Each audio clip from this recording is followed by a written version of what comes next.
జై శ్రీకృష్ణ అండి అందరికీ. ఈ సంవత్సరము శ్రావణ మాసంలో వరలక్ష్మి వ్రతం చేసుకుంటాం కదండి. అయితే అది 2వ శుక్రవారం చేయాలా లేక 3వ శుక్రవారం చేయాలా అని మనలో చాలామందికి సందేహం ఉందండి. మనకి ఏ పని చేయాలన్నా శాస్త్రమే ప్రమాణం అండి. ఈ విషయానికి సంబంధించి భవిష్యోత్తర పురాణంలో ఉందండి. ఆ చారుమతీదేవి కథలోనే, ఆ వ్రత కథలోనే ఉంది. చారుమతీదేవికి వరలక్ష్మి అమ్మవారు కలలో కనిపించి, ఎవరైతే పూర్ణిమకు ముందు వచ్చే శుక్రవారం నాడు నన్ను పూజిస్తారో వారు కోరుకున్నటువంటి వరాన్ని నేను అనుగ్రహిస్తాను అని అమ్మవారు చెప్పారన్నమాట. ఆ వ్రత కథను అనుసరించి ఈ సంవత్సరం పౌర్ణమి ఆగస్టు 9వ తారీఖు వస్తుందండి.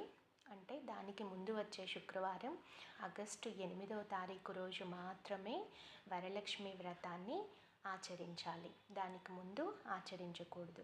ఒకవేళ ఆడవాళ్ళకి ఏదైనా ఇబ్బంది వచ్చి ఆ రోజు కుదరకపోతే సంప్రదాయానుసారము ఆ తర్వాత వచ్చే శుక్రవారం చేసుకోండి. అంతేకాని ముందు మాత్రం చేయకూడదండి. దీనికి సంబంధించి ఇంకా ఏమైనా అనుమానాలు, ప్రశ్నలు ఉంటే కామెంట్ చేయండి. ఈ వ్రతాన్ని ముఖ్యంగా స్త్రీలు, ముఖ్యంగా ముత్తైదువులు మాత్రమే ఆచరించాలండి. మిగతా కుటుంబ సభ్యులు ఆ వ్రతం ఆచరించే వాళ్ళకి సహాయం చేయవచ్చు. వ్రతోపకరణాలు అన్నీ చేయడము అవన్నీ కూడా చేయొచ్చండి. జై శ్రీకృష్ణ.